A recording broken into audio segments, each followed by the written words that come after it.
Կասեք հիմա ինչ իրավիճակ է Ստամբուլում։ Բավականին լարված իրավիճակ է, որովհետև հանրահավաքները կան, բայց Պերման ենթարկելու դեպքերը մեծ թափով կշարունակվին, հազարավոր մարդիկ Պերման ենթարկված են, ավելի հստակ թիվով մինչև այս պահի 1879 մարդ Պերման ենթարկված է եւ անոնց մե 260-ն արդեն ցերպակալված է։ Լուրջ խնդիր այս, այնքան լուրջ, որ անոնք, այսինքն ցերպակալյալները, երբ որ փանդ գղրգեն, փանդերու մեջ դեղ չկա ըսելով ետ գուղարգվին ոստիկանադուններ եւ այս անգամ անոնք կսպասեն ոստիկանադուններու խցիկներու մեջ, խուցերու մեջ։ Այսինքն գնալով լարումը ավելանում է, ոչ թե հանդարտվում։ Այո, ճիշտ այդպես։ Այսինքն հիմա իշխանություններն են, որ հագաթարց հարված սկսած են ընդդիմության շարքերուն դեմ, մանավանդ երիտասարդներ Պերման ենթարկվին, ասում են ուսանողներ են միացել ցույցերին։ 19 տարեկան երեխաներ։ Բաղրատ, ինչ եք կարծում, սա շարքային Թուրքիային բնորոշ ճգնաժամ է, թե ավելի խորքային բան է կատարվում։ Գիտեք, հետևյալն է, այսինքն այսօր այլևս ավելի հաջող օրագարկի գուքա կանխահաս ընդրության պահանջը եւ եթե այդ ընդրությունը կատարվի, շատ հավանական է, որ կորձող իշխանությունը իր թիրքերը չի պիտի գրնա բահել եւ պիտի զիջի ընդդիմության արած ցայներուն թիմած։ Այս բանը կանխելու համար ուրեմն հանրահայության նախագահության տեխնազուներն են, որ կփանդարգեն։ Սաբաուն հավանաբար Թուրքիան այն եզակի երկիրն է, որ փանդերու մեջ կգտնվին երկու նախագահության տեխնազուներ։ Մեկը ավելի առաջ իր տեխնազությունը առաջադրած էր, չեր հաջողած, այժմ 10 տարվա մոտ է, որ փանդն է, եւ հիմա երկրորդը, որ իր տեխնազությունը առաջադրավ, բայց տակավին ընդրություն չկա, եւ նախքան ընդրության ինք արդեն մեգուսացուցին արկելանոցի մեջ։ Բաղրատ, իրադարձությունները ավելի շատ կենտրոնացած են Ստամբուլում, թե մյուս քաղաքներն էլ են միացել արդեն։ Ավելի քան 35 քաղաքներու մեջ փողոքի ցույցեր եղան, բայց անշուշտ որ ամենազանգվածայինը եղավ միշտ Իստանբուլը եւ անոր հաջորդեց Անկարան եւ ապա Իզմիրը, այսինքն Թուրքիո մեծ քաղաքները, գլխավոր առաջին մեծ 3 քաղաքները, բայց ընդհանուր առմամբ 35-ն ավելի քաղաքներու մեջ փողոքի ցույցեր կատարվեցան։ Այսօր տեղեկություն ստացվեց, որ Ստամբուլի քաղաքապետ նշանակել են Իմամօղլու տեղակալին։ Դա թույլ է տալիս ենթադրել, որ Իմամօղլուն դեռ շատ կմնա փակի տակ երևի։ Այո, հավանաբար։ Այդ քայլը առնելու ստիպված էին, եթե նույնիսկ Իմամօղլուն ահապեկչությունով ցերպակալված լար, այս անգամ կառավարությունն էր, որ իր դեղաբահ մը նշանակեր, բայց քանի որ այդ մեղադրանքով չէ ցերպակալված, այս անգամ քաղաքապետարանի խորհուրդը որոշում կայացուց եւ անոր փոխանորդ մը ընտրեց։ Այսինքն Էրդողանը բացահայտ գնում է իր հակառակորդին չեզոքացնելու ճանապարհով։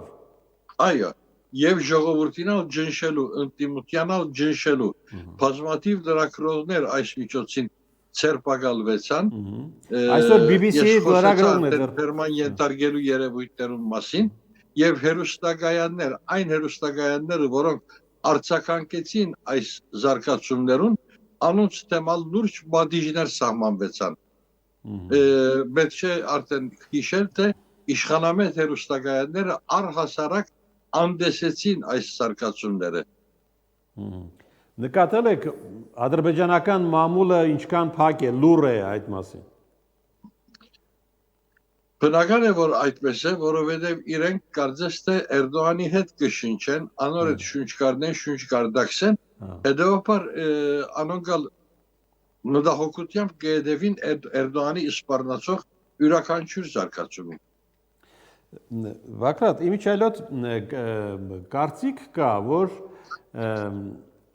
սա այս ամենը ոչ թե տեղի է ունենում Էրդողանի դեմ, այլ Էրդողանի սցենարով է կատարվում։ Դուք ինչ եք մտածում։ Այդ տեսակի վարկածները միշտ օրագարկի գուկան, բայց եղելությունները շատ բարձ է։ Այլևս ադոր յետին անպայման ուրիշ ծրագիրներ, բաներ հետապնդելը իմ շատ սիրած մեկ ոճի չէ։ Պատահածը բարձ է, պահանջները բացահայտ են,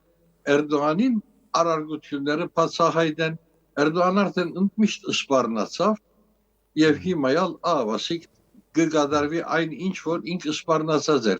Հիմա այսօր յետին այլևս ուրիշ հաշիվներ հետապնդելու շատ ալգարիք չեմ զգար։ Թե ոչ այդ վարկածները հաջող կլսենք, նույնիսկ արտասահմանյան ուժերու վերակրված ահագին բան կլսենք, բայց արդեն բացահայտ պատահած բան մգա։ Չեմ ուզել այդ բացահայտ պատահածը շեղին։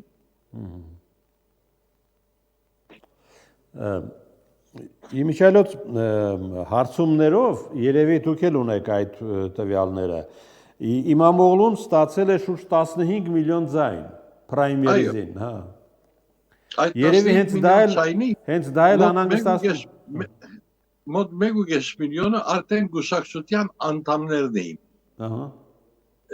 Բայց 13.5 միլիոնն անդամ չեղողներ, այսինքն ժողովրդահանրապետական գուսակցության շատ մոտ չեղող մարդիկ, պարզապես այս իշխող քաղաքականության արարգություն ունելով կացին այդ զորակցության։ Հետաքրքիր է, ինչ կլինի, եթե Էրդողանը չհաղթարի այս ճգնաժամը, թեև ճգնաժամներ հաղթարելու վարպետ է Էրդողանը, չէ՞, կհաստատեք դա։ Անշուշտ որ անիկա միշտ բահեստի ծրագիրներ գունենա,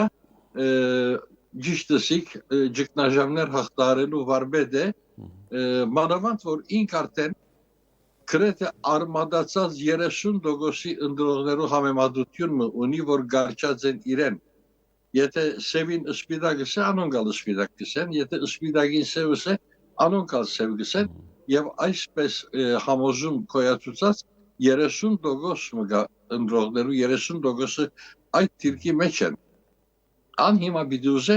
այդ տոգոսը ավելի բարձրացնել, որովհետև անցյալին ավելի բարձր էր։ Գրեթե 50%-ի հասնող զորակցություն մներ